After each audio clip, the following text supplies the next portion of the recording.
মাজারে টাকা পয়সা দান করলে গুনাহ হবে কিনা? কিরে ভাই, সব এক ক্যাটাগরি প্রশ্ন দিয়ে আজকে। মাজারে টাকা পয়সা দান করলে গুনাহ হবে কিনা? ভাই, টাকা পয়সা দানের খাত কি? যাকাতের 8টা খাত আল্লাহ বলছেন, ইন্নামাস সাদাকাতু লিল ফুকারা, যাদের অভাব আছে, সংসার চালাতে পারে না, কষ্ট হয়, তাদেরকে দিবেন। ওয়াল মাসাকিন, মিসকিনদেরকে দিবেন। ওয়াল আমিলিনা আলাইহা, যারা যাকাত কালেকশনে কাজ করে তাদেরকে দিবেন। ওয়াল মুআল্লাফাতি কুলুবুহুম, একটা মানুষ নামাজ পড়ে না বা ভিন্ন ধর্মের আছে, তাকে কিছু পয়সা দিলে, হাদিয়া দিলে সে দিনের দিকে আসবে, তখন সে উদ্দেশ্যে দেন। দানের খাত বলতেছে আল্লাহ তাআলা। হ্যাঁ, অফির রিকাব, কোন মানুষ দাস আছে তাকে টাকা দিয়ে মুক্ত করে দেন। ওয়াফি সাবিলিল্লাহ, আল্লাহর রাস্তায় দান করেন, জিহাদে দান করেন বা আল্লাহর রাস্তায় দান করেন। এই যে মুসাফিরে দান করেন, 8টা খাত আল্লাহ তাআলা বলেছেন, এগুলো হলো দানের খাত। এর মধ্যে মাজার নামক কোনো খাতের কথা কিন্তু, আমার কথা বিশ্বাস না হলে আপনি কোরআন খুলে মিলিয়ে দেখেন। কি হুজুর আছে? ইন্নামাস সাদাকাতু লিল ফুকারা ওয়াল মাসাকিন ওয়াল আমিলিনা আলাইহা ওয়াল মুআল্লাফাতি কুলুবুহুম, এরপরে অফির রিকাব ওয়াল গারিমিন, যারা ঋণগ্রস্ত তাদেরকে, তারপর অফি আগপাস হয়ে গেছে, হাফেজ নাই কেউ। রিকাব এবং আমিলিন আলাইহা এবং ইবনুস সাবিল বা মুসাফির, এই মানুষগুলোকে আল্লাহ তাআলা যাকাত এবং দান করতে বলেছেন। এই 8 খাতের মধ্যে মাজার আসেনি?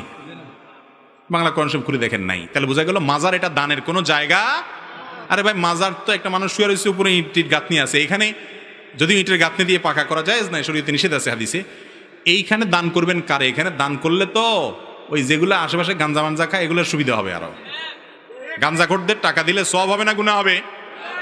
আরে দান করবেন গরিব মানুষকে, অভাবী মানুষকে, মসজিদের উন্নয়নে, মাদ্রাসার উন্নয়নে, ভালো কাজে। ওখানে দান কি জন্য করবেন? ওখানে দান করলে কাল্লা পাবে, হিয়ানা যে মোমবাতি জ্বালা। আরে ভাই, মোমবাতি দিবেন গরিবের ঘরে, যে মোমবাতির অভাবে ছেলেটা পড়তে পারে না, তারে মোমবাতি কিনে দিবেন। মোমবাতি কিনে দিবেন ওই ঘরে, যেই ঘরে বেচারার বিদ্যুৎ নাই, তারে মোমবাতি কিনে দিবেন।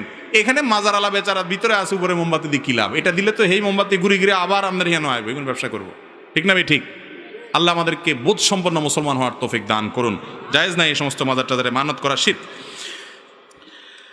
আমাদের গ্রামে প্রতি জুমার মসজিদে মিলাদ পড়ানো হয়, মিলাদ পড়লে কি গুনাহ হবে? টোকা টোকা সব এইসব প্রশ্ন কত আনছেন আপনারা? আপনাদের মসজিদে মিলাদ পড়া হয়, রাসূলের প্রতি দুরূদ পাঠ করা, এটা ভালো কাজ না খারাপ কাজ? শুধু ভালো কাজ না, মিন আহাম্মিল ইবাদাত, সবচেয়ে শ্রেষ্ঠ ইবাদতগুলোর মধ্যে থেকে একটা হলো নবী সাল্লাল্লাহু আলাইহি ওয়াসাল্লামের প্রতি কি করা ভাই? দুরূদ প্রেরণ। তার প্রতি দুরূদ প্রেরণ করলে আল্লাহ তাআলা আমাদের প্রতি রহমত নাজিল করবেন ইনশাআল্লাহ। কিন্তু এই দুরূদ পাঠ করার জন্য সবাই মিলে মিছিল দিয়া দলবদ্ধভাবে জোগাড় দিতে দিতে বলতে হবে, এরকম কোনো শিক্ষা উনি দেন নাই। আচ্ছা, দুরূদ আপনারা নামাজে পড়েন না পড়েন না? নামাজের মধ্যে দুরূদ কি আপনারা সবাই জোগাড় দিয়া বলেন একসাথে? হেঁয়ের মতো সবাই মিলে আল্লাহুম্মা সাল্লি আলা সুদ দিয়া পড়েন? পড়েন না, বরং যার যার দুরূদ শেষে পড়েন না? তো নামাজের বাইরে কেন সবাই একত্র হয়ে যেতে হবে? রাসূল আকরাম সাল্লাল্লাহু আলাইহি সাল্লাম যে ইবাদত যেভাবে করতে বলছেন সেটা সেভাবে করতে হবে। দুরূদ আপনি একা পড়েন, সবাই মিলে যার যারটা পড়েন, এক্ষেত্রে শরীয়ত বলে দেয় নাই যে একজনের সাথে সবাই মিলে সুরে সুর মিলিয়ে পড়তে হবে। দুরূদের জন্য একত্র হইতে হবে সবাই, এমন কোন শিক্ষা দুরূদ পড়ার ক্ষেত্রে আমাদের নবীজি দেন নাই। আমরা একটু আগে শুনলাম নবীজি যা বলেছেন সেটা করলেই মুক্তি হবে, মন মতো করলে মুক্তি হবে না। এজন্য দুরূদ পড়া ভালো, কিন্তু দুরূদের নাম দিয়া মিলাদ একসাথে হওয়া এবং একসাথে সুর মিলায় সবাই মিলে পড়া, এটা নবীজির শিক্ষা না। ওই যে পরগাছা কিছু ছিল ভুল ভ্রান্তি, তার মধ্যে এটা একটা। বেশিরভাগই ভালো ছিল, মুরব্বীদের 2-4টা ভুল ভ্রান্তি ছিল। আমরাও মানুষ, আমাদের কোনো ভুল হইতে পারে, হয়তো আমাদের সন্তানরা পরে ধরাই দিবে। যেটা ভুল সেটা অবশ্যই বাদ দিতে, নাকি ভুলটাও ধরে রাখবেন? আল্লাহ আমাদেরকে সঠিকটা শোনার সাথে সাথে মানার তৌফিক দান বলুন আমিন।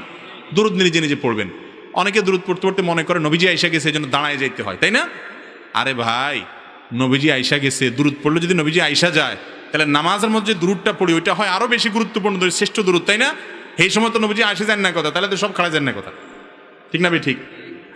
আর নবী করিম সাল্লাল্লাহু আলাইহি ওয়াসাল্লামের প্রতি দুরূদ পড়লে যদি দাঁড়ায় যাওয়া লাগে, তাহলে কোরআন শরীফ পড়ার সময় তো ফ্যানে ঝুলা দরকার। এগুলা কোনো যুক্তির কথা না।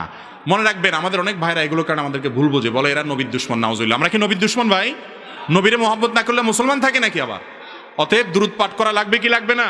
কিন্তু তার জন্য আনুষ্ঠানিকতা নাই, যেভাবে আমরা বানিয়ে নিয়েছি। আল্লাহ তাআলা আমাদেরকে সহিহ পদ্ধতিতে দুরূদ পড়ার তৌফিক দান করুন। বাম পাশে আল্লাহ, ডান পাশে মোহাম্মদ লেখা যাবে কিনা? এতে বড় কোনো অসুবিধা হয়ে যাবে, শিরিক হয়ে যাবে, কাফের হয়ে যাবেন এরকম না। এটাকে নিয়ে যত বড় করে আমরা দেখাই ব্যাপারটা সেরকম না। বুঝতে হবে সমস্যাটা কোথায় আর সুবিধাটা কোথায়। আল্লাহ আমাদের ইমানের একটা পার্ট, তাওহীদের একটা পার্ট, আর মুহাম্মদ সাল্লাল্লাহু আলাইহি সাল্লাম রিসালাতের প্রতি ইমানের একটা পার্ট। এই হিসেবে যদি ইন্ডিকেট করে কেউ বুঝায় লেখে যে আশহাদু আল্লা ইলাহা ইল্লাল্লাহ আশহাদু মুহাম্মাদুর রাসূলুল্লাহ কালিমা শাহাদাতের দুইটা পার্টের খোলাসা, তাহলে এটা লিখতে পারে ওই উদ্দেশ্যে, ওই চিন্তা থেকে লিখলে। কিন্তু আল্লাহ এর পাশাপাশি রাসূল আকরাম সাল্লাল্লাহু আলাইহি সাল্লামের নামকে যদি এমনভাবে উল্লেখ করা হয় যেন আল্লাহ এবং রাসূল নাউজুবিল্লাহ দুইজন মিলে এক সত্তা, কাছাকাছি সত্তা, একজন আরেকজনের পরিপূরক বা এই টাইপের, আল্লাহ মাফ করুক, যদি মনে করে কেউ লেখে, ওই চিন্তা লিখলে সে লেখা জায়েজ হবে না। এক ব্যক্তি বক্তৃতা দিতে গিয়ে আল্লাহ এবং রাসূলের নাম এমনভাবে বলছে যে আল্লাহ মালিক, সৃষ্টি, আর রাসূল সাল্লাল্লাহু আলাইহি ওয়াসাল্লাম তার গোলাম, স্রষ্টা, এরকম পার্থক্য হয় নাই। নবী সাল্লাল্লাহু আলাইহি ওয়াসাল্লাম বলেছেন বিসাল খাতিব আনতা, তুমি খুব বাজে বক্তা, তোমার বক্তৃতা তুমি আমার নামকে আল্লাহর নামের সাথে এইভাবে মিশিয়ে ফেলেছো। এখান থেকে বুঝতে হবে মূল জিনিসটা কোথায়, মূল সমস্যাটা কোথায়। সমস্যা হলো আমাদের দেশে অনেক শিরকি গান আছে। আপনারা জানেন যে শিরকি গানগুলো আমাদের অনেক ভাইয়েরা যারা মাজার পূজা টুজা করেন, বড় শিরকে লিপ্ত আছেন, ভুলে আছেন, ওনারা অনেকে বলেন যে আল্লাহ সেই মোহাম্মদ, আপনার আহমদের কি জানে আহাদ আর আহমদ, শুধু মিমের বেশ কম, জিনিস একই, যে আল্লাহ সে মোহাম্মদের রূপ ধরে আসছে। এরকম গান আছে না নাই অনেক মারেফতি বা বন্ড ফকিরদের? ওই রকম চিন্তা থেকে যদি আল্লাহ মোহাম্মদ পাশাপাশি লেখে এবং এক বোঝানো হয় তাহলে এটা ভুল। যেহেতু এরকম চিন্তাধারা আমাদের সমাজে আছে কিছু মানুষের মধ্যে, এই জন্য এই ধরনের লেখাজোকার মধ্যে সেই দিকে মন যেতে পারে বা মানুষ চিন্তা করে এরকম হলে এটা অ্যাভয়েড করা উচিত। আদারওয়াইজ এমনিতে আপনার কালিমায়ে শাহাদাতের অংশ হিসাবে লিখলে অসুবিধা নাই। আর আপনি সংক্ষেপ লিখবেন কেন? গোটা কালিমায়ে শাহাদাতটা লিখে ফেলান, সবচেয়ে ঝামেলামুক্ত, সেটাই হলো উত্তম এবং ওইটাই করবেন। কথা কি বুঝাতে পারছি? বিয়েতে দেনমোহর বাকি রাখা যাবে কিনা? বিয়েতে দেনমোহর নগদ দিবেন, এটাই হলো মূল মাসআলা। ফাতেমা রাদিয়াল্লাহু তাআলা আনহার বিয়েতে উনি নিজে রাসূল আকরাম সাল্লাল্লাহু আলাইহি ওয়াসাল্লামকে একরকম বলেছেন, আমারটা যেন নগদ দিয়ে দেয়। রাদিয়াল্লাহু তাআলা আনহু পরে শেষ পর্যন্ত একটা ইয়া বিক্রি করে নগদ দিতে বাধ্য হয়েছে। বুঝতে পারছেন? আর আয়েশা রাদিয়াল্লাহু আনহার একটা হাদিস আবু দাউদে বর্ণিত আছে, তাতে দেনমোহর বাকি রাখার কথাও প্রমাণ আছে। এই জন্য দেনমোহর বাকি রাখা জায়েজ আছে। কিন্তু বাংলাদেশে বিয়ের প্রায় বেশিরভাগই এখন বাকিতে, আর বাকির নাম ফাঁকি। বাসর রাত্রে বউ রাত ফাঁয়ে ধরে মাপটাপ চাই ছোট লোকের মতো, কয় এখন তো বুঝো ইটালি ভিসা চলে আসবে, কত টাকা হয়ে যাবে, সব তো তোমারই। এর সৌদির ভিসা চলে আসছে আর কদিন পরে, তুমি কি চিন্তা করো?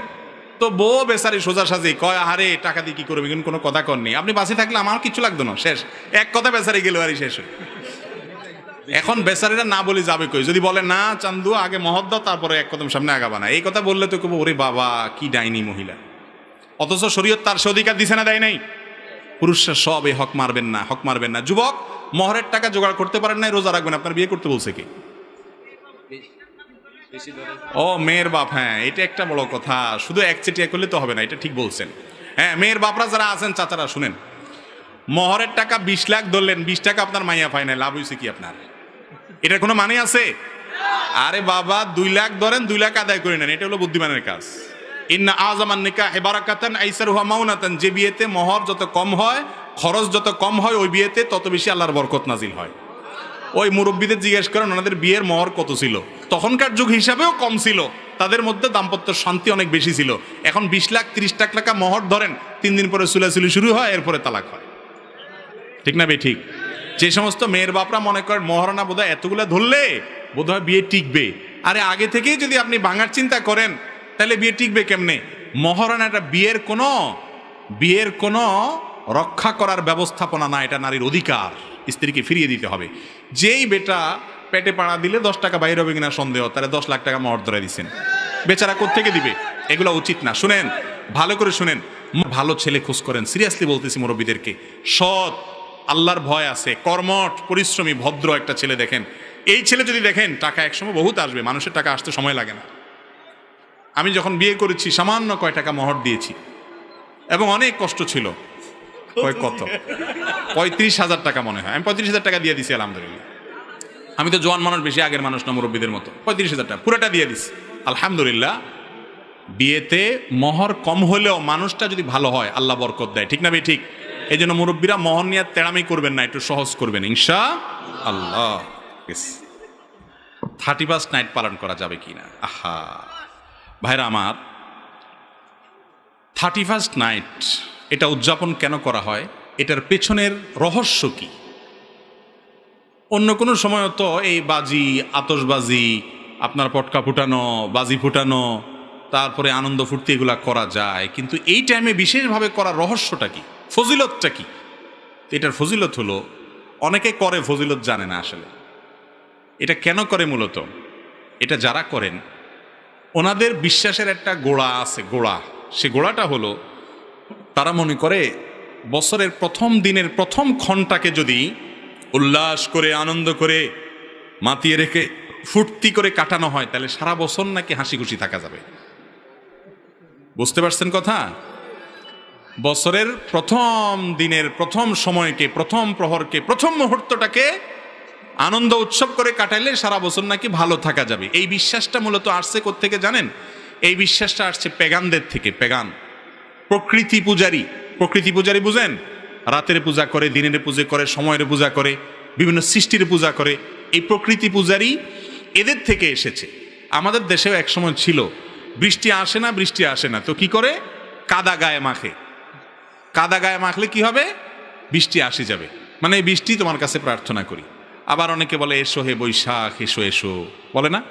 বৈশাখী কি কথা শুনে, কিন্তু তারপরেও ডাকে, আছে না নাই? শুধু ডাকানি, আবার বলে যে আমাদেরকে পবিত্র করে দিয়ে যাও বৈশাখ। বৈশাখে পবিত্র করতে পারে? এই কথাগুলো আবার এমন লোকেরা বলে যারা নিজেদেরকে দাবি করে বিজ্ঞান মনস্ক। ওনারা ধর্ম মানে না, কারণ বিশ্বাস টিশ্বাস ওনারা করতে রাজি না। ওনারা সবকিছু লজিক্যাল এবং আপনার যুক্তি নির্ভর, সেগুলোকে শুধু ওনারা গ্রহণ করেন, যুক্তিতে না ধরলে ওনারা গ্রহণ করেন না। বছরের প্রথম প্রহর ভালো হলে সারা বছর ভালো যাবে, এটা কোন যুক্তিতে আছে, কোন বিজ্ঞানে আছে বলে? এই বিজ্ঞান মনস্যা যখন এরকম অবৈজ্ঞানিক কাজ করে, তখন তাদের জন্য আমাদের মায়া হয়, করুণা হয়। আমরা তাদেরকে দোয়া করি, দাওয়াত দিয়ে আহ্বান করি ইসলামের সুশীতল ছায়া আসার জন্য। আল্লাহ আমাদের ভাইদেরকে আসার তৌফিক দান করুন। এক সময় আমাদের দেশে মানুষের মধ্যে এই ধারণা ছিল, এখনো আছে অনেক গ্রামাঞ্চলে, যে দোকানদার প্রথম কাস্টমার যদি বাকি চায় তো বলে যে আজকে যাত্রা শেষ। আসেনি এগুলো এখনো? প্রথম কাস্টমার এসে যদি বাকি চায়, তাহলে আজকের দিন তো এইভাবেই যাবে মনে হয়। ওই যে প্রথম খারাপ হয়েছে জন্য সারাদিন খারাপ যাবে। বাসার থেকে বাইরে হওয়ার সময় ঝাড়ু দেখছে, হিসা, তো আজকে যেহেতু ঝাড়ু দেখছি প্রথমে, তাহলে কপালে আর দিন ঝাড়ুই মনে হয় আস। এসব ফালতু বিশ্বাস আমাদের সমাজে এখনো অনেকের মধ্যে আছে। এগুলোর বিরুদ্ধে আলেমরা সংগ্রাম করে যাচ্ছেন, এই সমস্ত কুসংস্কারের বিরুদ্ধে। আমাদের বিজ্ঞান মনস্করা আবার এরকম একটা আমদানি করে লয়ে আইছে, কয় বছরের প্রথম প্রহরে ফুর্তি করলে সারা বছর ভালো যাবে। এটা অনেকটা ওই রকম হয়ে গেল না? কি বলেন? একই রকম হয়ে গেল না? তা আপনারা যারা এগুলো মাহফিলে আসি ওয়াজ শুনতেছেন, আবার পয়লা বৈশাখ 31 নাইটে ঠুসঠাস করবেন, যারা এখনো নিয়ত করে বসে আছেন, একটু নিজের বিবেককে জিজ্ঞাসা করেন, ভালো এবং মন্দের মালিককে? আপনি ওই দিন বাজি ফুটাইলে, আতশবাজি ফুটাইলে যদি আপনি ভালো থাকতেন, তাহলে দুনিয়াতে আর কোনো ভালো থাকার জন্য কাজ করা লাগতো না। ওই দিন শুধু পটকা কিনে সবাই মিলে ফুটাইলে কাম হয়ে যেত। আসলে কি তাই? এগুলা যারা করে এদের বেশিরভাগই দেখেন আরো বেশি অশান্তিতে থাকে, মানসিক যন্ত্রণা কষ্টে থাকে। ঠিক না বেঠিক? শান্তি দেওয়ার মালিক কে? আল্লাহ রাব্বুল আলামিন। মনে রাখবেন, ইরানের অগ্নিপূজকরা তারা বছরের প্রথম দিনটাকে উৎসব হিসাবে, ধর্মীয় উৎসব হিসাবে উদযাপন করতো। আপনি বলবেন আমি তো এটা ধর্ম হিসাবে করি না। ভাই, এটা ধর্মের জিনিস। 31 নাইট উদযাপন করার এই সংস্কৃতি ধর্ম থেকে এসেছে। সেটা অগ্নিপূজকরা, পেগানরা, তাদের থেকে এসেছে। ইতিহাস খোলেন, পড়েন, গুগলে সার্চ দিলেও পেয়ে যাবেন।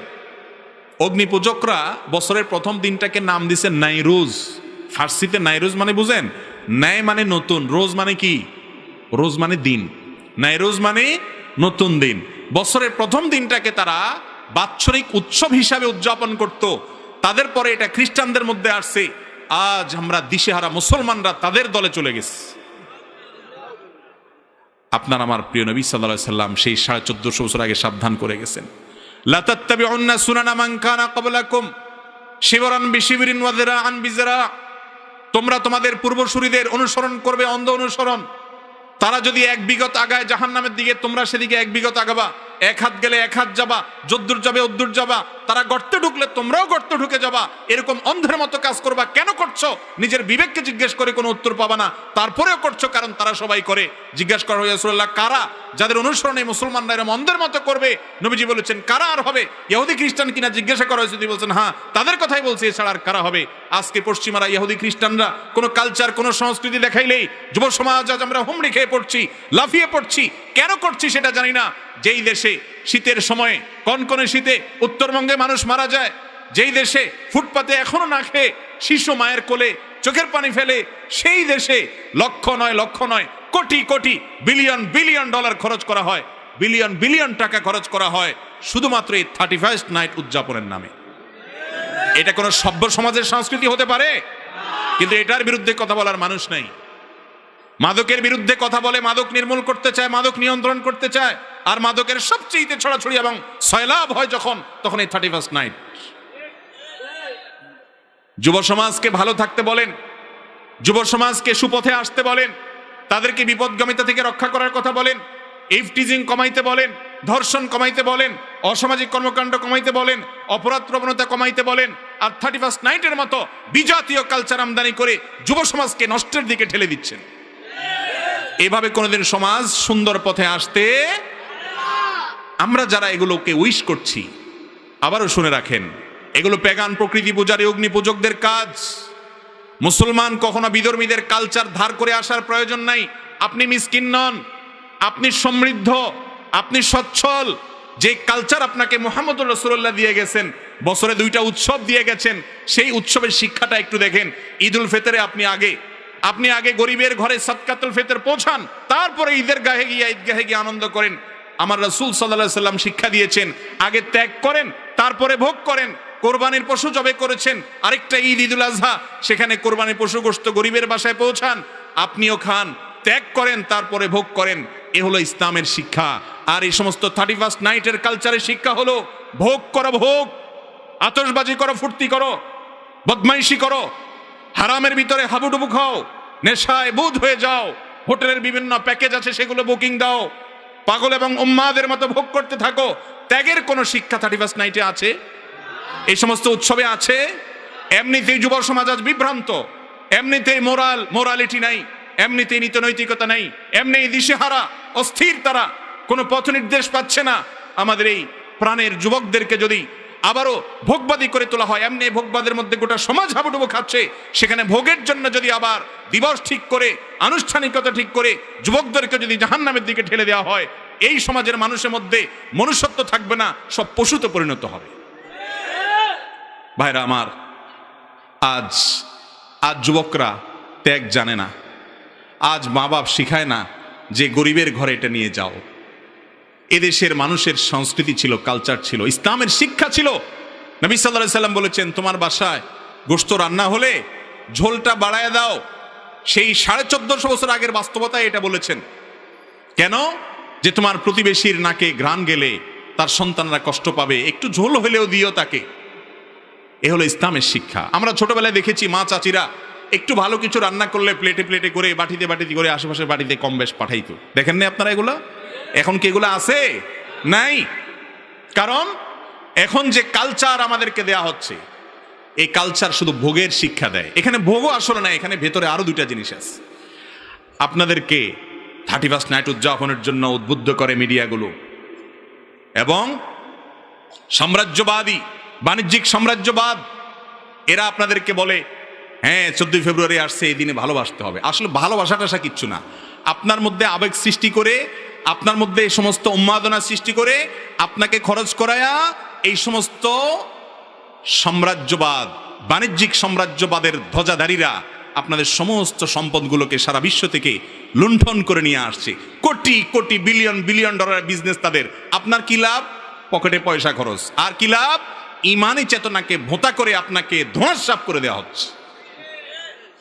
এগুলো কোনো মুসলমানের কালচার হতে পারে? এগুলোর বিরুদ্ধে আমরা সংগ্রাম করব তো ইনশাআল্লাহ। এই দেশে মুসলমানদের নিজস্ব সংস্কৃতি আছে না নাই? বছরে 2টা উৎসব আল্লাহ রাসূল আমাদেরকে দিছেন না, দেন নাই? আরেকটা আবার ওই পশ্চিমাদের থেকে আনার দরকার আছে, যাদের জীবন শেষ, যাদের শান্তি শেষ, যাদের পরিবার ব্যবস্থাপনা ভেঙে পড়েছে, যারা অশান্তির দাবানলে পড়ে ছাই হচ্ছে, যারা আত্মহত্যার একের পর এক মেশিন আবিষ্কার করে চলেছে, যারা আত্মাহুতি দেওয়ার জন্য প্রতিযোগিতায় লিপ্ত হচ্ছে, প্রতি বছর আত্মহত্যার সংখ্যা বেড়ে চলেছে, মানসিক অশান্তির জোয়ারে হাবুডুবু খাচ্ছে, মুসলমানরা তাদের কাছ থেকে কালচার ধার করে আনার কোনো প্রয়োজন। যারা এদেশে সেগুলোকে নিয়ে আসে তারা এদেশের বন্ধু নয়, তারা এদেশের শত্রু, তারা যুব সমাজের শত্রু, তারা এদেশের কৃষ্টি কালচারের শত্রু, তারা এদেশকে ধ্বংস করতে চায়। এই 31 নাইট উপলক্ষে শত শত হাজার হাজার নর্তকী বিদেশ থেকে আমদানি করে লক্ষ টাকার টিকিট বিক্রি হয় 5 স্টার হোটেলগুলোতে, বুকিং হয়ে যায় অনেক আগে থেকে। এই দেশে এরকম বেলেল্লাপনা, এরকম অশ্লীলতা ছড়িয়ে পড়তে পারে না। নতুন বছর এসেছে, একটা বছর চলে গেছে, জীবন থেকে একটা বছর খসে পড়ে গেছে, কবরের দিকে আমি এক কদম আগায় চলে গেছি। আমি হিসাব মিলাবো যে আমি কি করেছি আর কি করি নাই, ভুল হয়েছে গত বছরে কি কি, সেগুলোর জন্য ইস্তেগফার করে নতুন করে সংকল্প করবো, আল্লাহর কাছে মাপ চাইবো। এটা হলো ইমানের শিক্ষা, ঠিক না ঠিক? আরে সব নতুনে খুশি হওয়া এটা পাগলের কাজ হতে পারে, কোনো সুস্থ মস্তিষ্কের মানুষের কাজ হতে। একজন মানুষের ফাঁসির কাষ্ঠের ঝুলার জন্য ঘোষণা হয়ে গেছে, মৃত্যুদণ্ড ঘোষণা হয়ে গেছে। প্রতিদিন নতুন প্রভাত আসলে, আর 3 দিন, আর 10 দিন বাকি আছে, আর 9 দিন বাকি আছে, প্রতিদিন নতুন সকাল আসলে সে খুশিতে উদ্বেলিত হয়ে যায়, তাই না? আরে ভাই, এক এক দিন নতুন সকাল আসা মানে হলো তার আতঙ্ক বাড়া, কারণ তার মৃত্যুর দিকে, তার ফাঁসির কাষ্ঠের দিকে সে এগিয়ে যাচ্ছে। নতুন, সব নতুনকে এনজয় করতে হয় না, কিছু নতুন আছে ভয়ঙ্কর, কিছু নতুন আসে যেই নতুন দেখে নিজের চেতনাকে শানিত করতে হয়, নিজের চেতনাকে জাগ্রত করতে হয়, নতুন করে ভাবতে শিখতে হয়। মুসলমানের সন্তান, আপনি এত অবিবেচক হতে পারেন না, এত উন্মাদ হতে পারেন না, এত মাতালের মতো যা পাবেন তা নিয়ে লাফাতে পারেন না। কি করছেন একবার নিজের বিবেককে জিজ্ঞাসা করুন। ভাইরা আমার, আমরা সবাই মৃত্যুর পরোয়ানা প্রাপ্ত, মানে মৃত্যু হবে ঘোষণা দেওয়া হয়ে গেছে, কুল্লু নাফসিং যায়কাতুল মউত। অতএব আমাদের এক একটা বছর যাচ্ছে মানে কবরের দিকে এক একটা কদম আগায় যাচ্ছে, এক একটা কদম আগায় যাচ্ছে। একটা বছর চলে যাচ্ছে মানে হলো আমার জীবন থেকে একটা বছর খসে পড়ে গেল, একটা সময় চলে গেল, একটা সুযোগ হাতছাড়া হয়ে গেল। নড়ে চড়ে বসার কথা আমলের জন্য। আল্লাহ তাআলা আমাদেরকে সেরকম বিবেচনা বোধ সম্পন্ন মুসলমান হওয়ার তৌফিক দান করুন। এই 31 নাইট, এই সংস্কৃতি কোনো মুসলমান, কোনো বিবেকবান, কোনো যুক্তিপন্থী মানুষের কাজ হতে।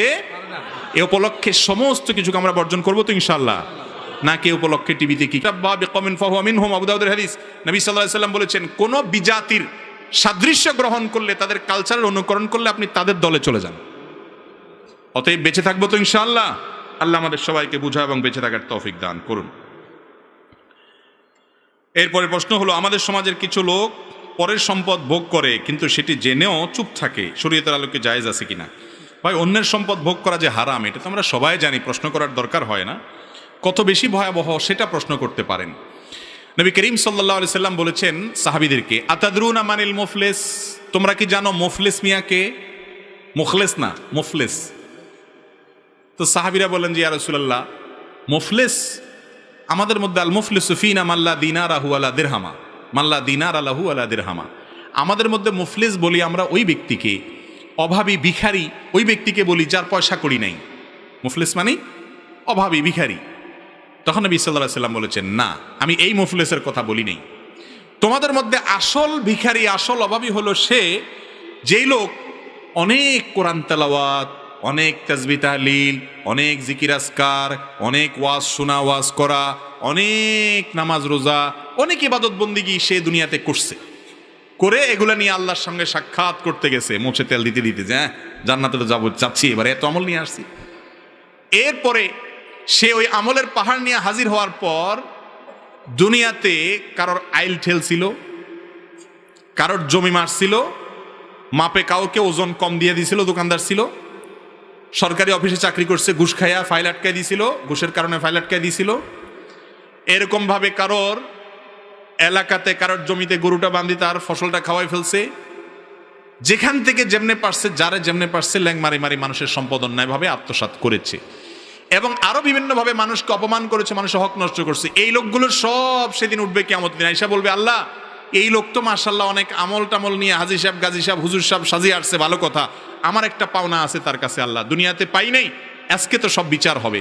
তখন আল্লাহর কাছে সেদিন যখন বিচার দায়ের করা হবে, আল্লাহ বলবেন, মামলা তো সত্য, তাহলে এবার আজকে সেই জিনিসটা আর ফেরত দিতে পারবা না, তোমার আমল থেকে এই পরিমাণ তাকে দেয়া হবে, দিয়ে দিবেন তাকে, চলে যাবে সে, আরেকজন আসবে, নেক্সট তাকে দেয়া হবে, এভাবে দিতে দিতে তার সমস্ত কষ্টের করা আমলগুলো সব শেষ। এরপরেও তার পাওনাদার রয়ে গেছে, এবার আল্লাহ তাআলা বলবেন পাওনাদারদের পাপের বোঝা তাহলে তুমি নাও বিনিময়ে, সেগুলো এবার নিতে নিতে তখন জাহান্নামের দিকে উষ্ঠা মেরে ফেলে দেওয়া হবে তাকে।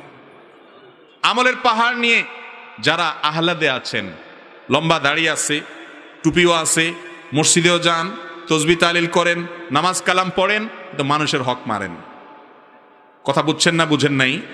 এই লোক জান্নাতি না জাহান্নামী? কথা বলেন, জান্নাতি না জাহান্নামী? নবীজির হাদিস থেকে বোঝা গেলে এই আমলের পাহাড় কুলাবে না যদি বান্দার হক নষ্ট করেন।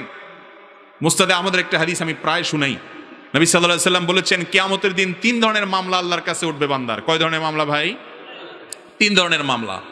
এক ধরনের মামলা হলো আল্লাহবাদী মামলা, আরেক ধরনের মামলা হলো বান্দাবাদী মামলা, আরেক ধরনের মামলা হলো সবই আল্লাহবাদী মামলা মূলত, একটা হলো বান্দার হক সংশ্লিষ্ট, একটা হলো আল্লাহর হক সংশ্লিষ্ট সাধারণ ইবাদত বন্দেগীতে, আরেকটা হলো শিরিক সংশ্লিষ্ট। বড় শিরিক করে গেছে, আল্লাহর সঙ্গে পার্টনার সাব্যস্ত করে গেছে, আল্লাহর একত্ববাদ বিশ্বাস করে নাই, আল্লাহরে সিজদা করছে, কবরে মাজারে গিয়েও সিজদা করছে। এইরকম শিরকি কাজ যারা করছে, তাওহীদ বিরোধী কাজ যারা করছে, বড় শিরিক করেছে, এই মামলার কোনো শুনানি হবে না, বিনা শুনানিতে বিনা বাক্যে সোজা জাহান্নাম অনন্তকালের জন্য। আল্লাহ তাআলা আমাদেরকে হেফাজত করুন, বলুন আমিন। দ্বিতীয় মামলা হলো আল্লাহবাদী মামলা, মানে আল্লাহর ইবাদত বন্দেগীতে ত্রুটি করছেন, বিচ্যুতি করছেন, রোজা রাখছেন ঠিকমতো রাখেন না, নামাজ পড়ছেন ত্রুটি হয়েছে, এইগুলো আল্লাহ তাআলা চাইলে বান্দাকে বলবেন যাও মাফ করে দিলাম, আর চাইলে শাস্তি দিয়া পরে আবার মাফ করবেন এক সময় ঈমান যদি থাকে। আর 3 নম্বর মামলা হলো বান্দাবাদী মামলা, মানুষের হক নষ্ট করেছেন। এই মানুষের মামলা সম্পর্কে আল্লাহ বলবেন এটা আমার এখানে শুনানি হবে না, শুনানি হবে ওই ব্যক্তির কাছে যার হক মেরেছো। সে যদি বলে আল্লাহ আমি ছেড়ে দিছি তো দিছি, কিন্তু সেদিন এমন একদিন, ওই দিন বাপ ছেলেকে ছাড়বে না, স্বামী স্ত্রীকে ছাড়বে না, ইয়াউমা ইয়াফিরুল মারউ মিন আখিহি, একজনকে দেখে আরেকজন পালাবে, কেউ কাউকে ছাড়বে। তাহলে দুনিয়াতে বাবারে ভাইরে অন্যের হক যদি মেরে থাকেন, কোনো ইবাদত গুজারে কুলাবে না, কোনো আমলে কুলাবে না, আল্লাহর কসম। কোরআন হাদিস একেবারে স্পষ্ট বলেছে ব্যাপারে কোনো লুকোচুরি নেই। মানুষের হক মারলে, মানুষের হক যদি আটকে রাখেন, স্বয়ং আল্লাহ রাব্বুল আলামিন সেটা মাফ করবেন না। এত ডেঞ্জারাস বিষয়। অনেক নফল আমল না করে মানুষের হকটা আদায় করেন। 2টা হকের কথা সব জায়গায় বলি আমি। আমরা যারা সুযোগের অভাবে সৎ, সরকারি চাকরি পাই না, ঘুষ খাবে কোত্থেকে, নাউজুবিল্লাহ। তারপরে আপনি দোকানদার না, মাপে কম দিবেন কোত্থেকে, সুযোগই নেই, সৎ বা নানা কারণে অপরাধ অনেকগুলো এমনিই করেন নাই, মানুষের হক নষ্ট করেন নাই আলহামদুলিল্লাহ, বা এমনি আপনি ভালো মানুষ করেন নাই। 1-2টা অপকর্ম আমরা বাংলাদেশের বেশিরভাগ মানুষ করি, হুজুর গায়রে হুজুর নেই, খুব কম সংখ্যক মানুষ হয়তো এখান থেকে মুক্ত আছেন। তার একটা হলো বাপ মায়ের সম্পদে বোনের অধিকার দিয়ে দিয়েছেন তো সবাই হিসাব করে, ঠিক করতে তো পয়সা লাগে না, এখন আর ঠিক হয় না কেউ, সব চুপ হয়ে গেছে। বাপ মারা গেছেন, বাপের সম্পদে ছেলে হিসাবে আপনার যেরকম হক আছে আপনার বোনের আছে না নাই, দিয়া দিছেন হিসাব করে, কোরআন যতটুকু দিতে বলছে ততটুকু। এরকম বাপের পুত মায়ের পুত থাকলে হাত দাঁড়ান দেখি 2-4 জন, দাঁড়ান দরকার নাই, খুব কম দাঁড়াবেন, আমি বুঝি, শরম দিতে চাই নাই, আমি বোঝার জন্য বললাম।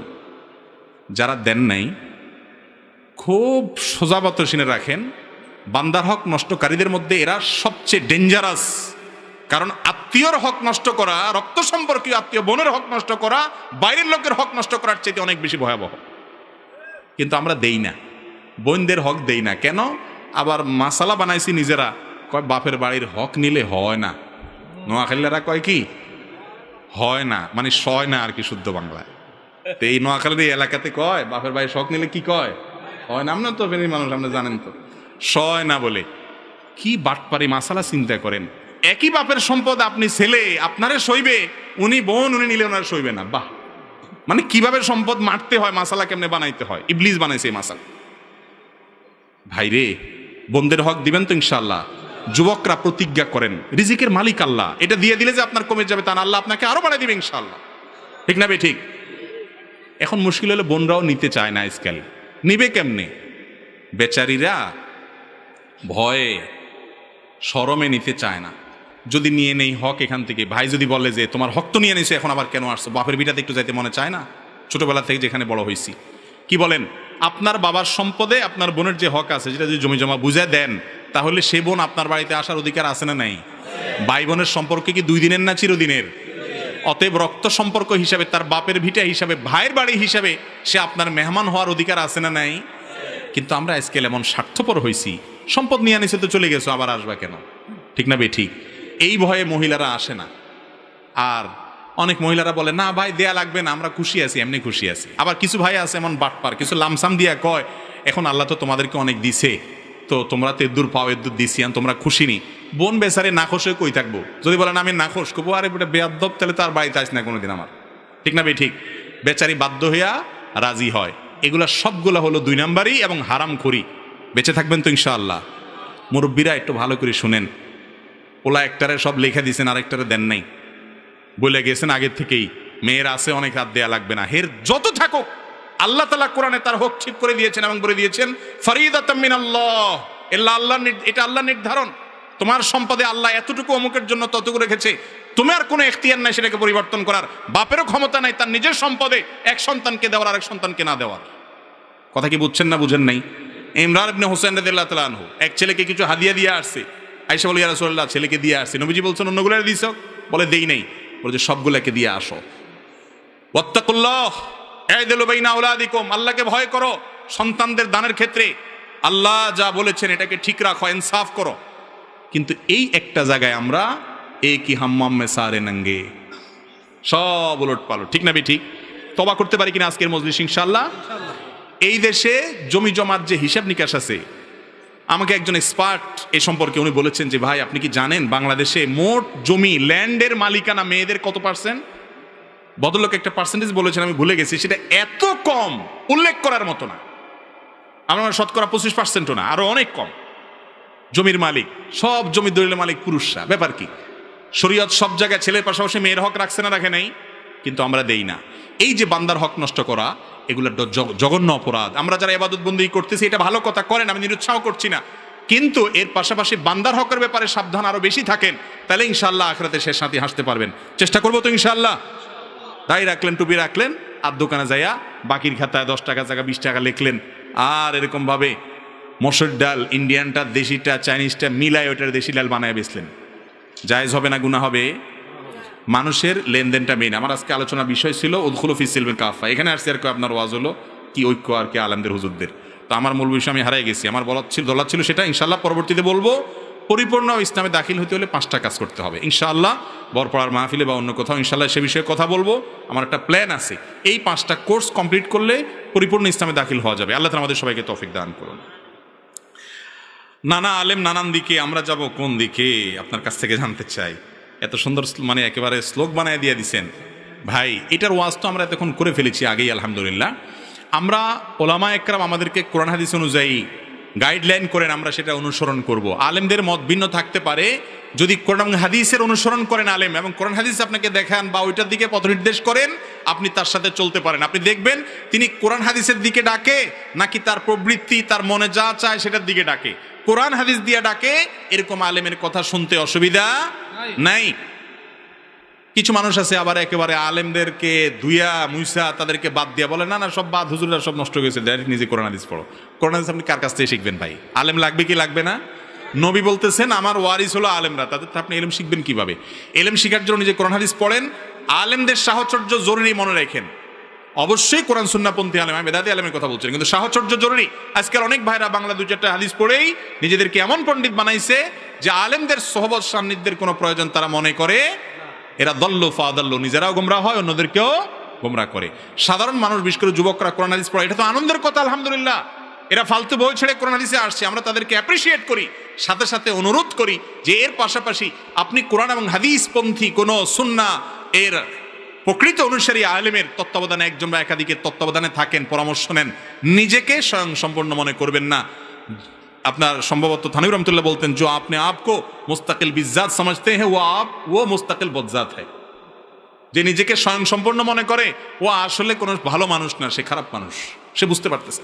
আল্লাহ তাআলা আমাদেরকে হেদায়েতের উপরে চলার তৌফিক দান করুন।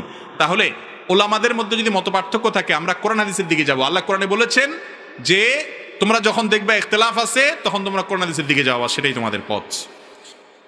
আকিদায় বেদাতে ইমামের পিছনে সালাত আদায় করা যাবে কিনা? যে ইমামের আকিদায় বেদাত আছে, বেদাতটা যদি এত চরম প্রকারের বেদাত হয় যার ফলে সে কাফের হয়ে গেছে, সে গায়রুল্লাহর প্রতি ঈমান আনে, শিরকে আকবর করে, তাহলে তার পিছনে নামাজ পড়লে নামাজ হবে না। আর যদি শুধু বেদাত করে, ধরেন আপনার এমন কিছু কাজ করে, ধরেন আপনার মিলাদ পড়ে, এটাকে সুন্নাত মনে করে, মিলাদ পড়াটাকে কোরআন হাদিসের নির্দেশ মনে করে, বা বেদাতে লিপ্ত, সাধারণ বেদাতে লিপ্ত, যেটা কাফের হওয়া পর্যন্ত যায় না, সেই রকম এবাদ বেদাত হলে তার পিছনে নামাজ পড়া যাবে। যদি বিকল্প ভালো কোনো মসজিদ না থাকে আশেপাশে, তার পিছনে নামাজ পড়লে নামাজ হয়ে যাবে। এরকম অজুহাত দিয়ে একা একই নামাজ পড়া যাবে না, অবশ্যই জামাতের সাথে পড়তে হবে। বিয়ের অনুষ্ঠান অথবা অন্য যে কোনো অনুষ্ঠানে গান বাজনা করা যাবে কিনা? গান এবং বাজনা সূরা লোকমান আয়াত নম্বর 6 এর তাফসীর অনুযায়ী হারাম। আব্দুল্লাহ ইবনে আব্বাস রাদিয়াল্লাহু আনহু সহ বিশ্ববিখ্যাত মুফাসসিরগণ এই আয়াতের লাহু ওয়াল হাদিসের তরজমায় গান বাদ্যযন্ত্রের কথা বলেছেন। নবী সাল্লাল্লাহু আলাইহি সাল্লাম বলেছেন, আরবাউন ইয়াস্তাহিল্লুন, একটা সময় আসবে আমার উম্মত চারটা জিনিসকে হালাল মনে করবে। আল হির, জেনা, ব্যভিচার, আজকাল বয়ফ্রেন্ড গার্লফ্রেন্ড ইজি মনে করে যুবকরা, মনে করে এটা দোষে কিছু নাই, হারাম, অথচ হারামের ধারণা উঠে যাবে। ওয়াল হারির, সিল্কের ব্যবহার পুরুষদের জন্য, এবং ওয়াল খামার, মাদক, এটা কোনো বিষয় না, আজকাল হালাল হয়ে গেছে এমনটা আমাদের ধারণা। ওয়াল মাআজিফ, এবং বাদ্যযন্ত্র হারাম, এটাকে মানুষ হালাল মনে করে। আজকাল যুবকরা গান শুনে দোষে কিছু মনে করে না, জাগানাকা গান শুনতেছে সারাক্ষণ, অথচ গান শোনা হালাল না হারাম? মিউজিকের ব্যবহার থাকলে সে গান শোনা হারাম। যে গানের কথামালার ভিতরে অবৈধ প্রেম ভালোবাসার কথা আছে সেগুলো হারাম। যে গানে কথামালায় ভালো কিছু আছে, কোনো মিউজিক নাই, সেটা শুধুমাত্র গাইতে পারেন, শুনতে পারেন, তাতে অসুবিধা নাই। তো এই ধরনের গান বাজনা যদি কোনো বিয়েতে থাকে, ওই বিয়েতে আল্লাহর গজব এমনিই নাজিল হবে, দাম্পত্য জীবনে অশান্তি হবে, যেটা হচ্ছে ঘরে ঘরে। এখন বিয়ে মানে গান বাজনা, গান বাজনা কোনো বিয়ে হয় এখন? এই জন্য বিয়ের সাথে অটোমেটিক দাম্পত্য অশান্তি ফিরি, ঠিক না ভাই? ঠিক। এরকম যুবক কি আছে 2-4 জন যে বলবে আমার বিয়েতে কোনো গান বাজনা করতে দিব না? আসেননি 2-4 জন? আল্লাহ যুবকদের বিয়েকে সহজ করে দেখ, মুরব্বীদের হেদায়েত দান করুক। আর যারা বিয়ে করছেন তারাও নিয়ত করবে ছেলের জন্য, বড় ভাইয়ের জন্য। রাইত অনেক হয়ে গেছে নি, তাহলে থাক আজগা, এটা বরফাড়াতে আল্লাহ মাসাইলে সব আজকে দিয়ে দিলে কেমন হবো? জেনা কি? জেনা তো হারাম। নোয়াখালী জেনা, এতারা কেউ জেনা, জিনা বলেন, জেনা। আরে কি এক মুসিবত। আচ্ছা, একটু সংক্ষেপে দিয়ে দেখি, আমাদের গ্রামের বিয়ের অনুষ্ঠানে গান বাজনা করা যাবে কিনা? এটা বলেছি এর আগে উত্তরে। ইসলামের দৃষ্টিতে মহিলাদের যে কোনো পেশায় অংশগ্রহণ করা জায়েজ কিনা? মহিলাদেরকে আল্লাহ রাব্বুল আলামিন ভেতর নিয়ন্ত্রণের জন্য বলেছেন, ছেলেদেরকে বাহির নিয়ন্ত্রণের জন্য বলেছেন। আল্লাহ তাআলা ভাগ করে দিয়েছেন এবং শরীরটা এমনভাবে তৈরি করে দিয়েছেন তার জন্য বাসাটা উপযোগী। বাচ্চার দুধ আল্লাহ তাআলা তার শরীরে রেখেছেন এবং মাসিক অসুস্থতা আল্লাহ তাআলা তাকে দিয়েছেন। আবার কিছু সুবিধা এবং মানসিকতা তার মধ্যে আল্লাহ দিয়ে দিয়েছেন, ফিতরত, সৃষ্টিগত স্বভাব দিয়েছেন, এগুলো বাসার জন্য উপযোগী। এখন আজকের দুনিয়া বলতেছে না না, ঘরতে বাইর করে ফেলা মহিলাদেরকে। বাহির করার পর একটা লজিক আপনারা অনেকে হয়তো আগে শুনছেন, ভাই মহিলারা বাইরে যারা চাকরি করে তাদেরকে দিয়ে খাটান, আপনারা বাসায় এসে আবার ভাতও রান্না করে, বাচ্চাটা গর্ভে ধারণ করে, দুধ দান করে, আপনি পুরুষ মানুষ, তার ভিতরের ডিউটিতে সে পালন করাই লাগে, উল্টা বরং বাইরের ডিউটিও খাটাই নিতেছেন। এটা কি নারীর অধিকার দিলেন না? 12টা বাজালেন, আর ক্ষতি করলেন না? মনে রাখবেন, মহিলাদেরকে বাসা রাখবেন সম্মানের সাথে। হ্যাঁ, কোনো মহিলা যদি বাসা কাজ করতে চায়, কাজের ভাড়া নিষেধাজ্ঞা নাই, তিনি নিজের জায়গা থেকে কাজ করবেন। বাসা থেকে মানে এই না যে সে কোনো কাজ করবে না, বাসা থেকে কাজ করতে পারে। খাদিজা রাদিয়াল্লাহু আনহা ব্যবসা করছেন রাসূল আকরাম সাল্লাল্লাহু আলাইহি ওয়াসাল্লামকে দিয়া, এটা করতে পারেন, অসুবিধা নেই। আর এর পাশাপাশি যদি মহিলারা মনে করেন আপনার এমন কোনো পেশায় কাজ করেন যে পেশায় কাজ করলে তার পর্দার ব্যাঘাত হয় না, সম্পূর্ণ প্রাইভেসি রক্ষা করে করতে পারেন, সেটাও তার জন্য করা জায়েজ আছে। কিন্তু পুরুষরা বাধ্য করে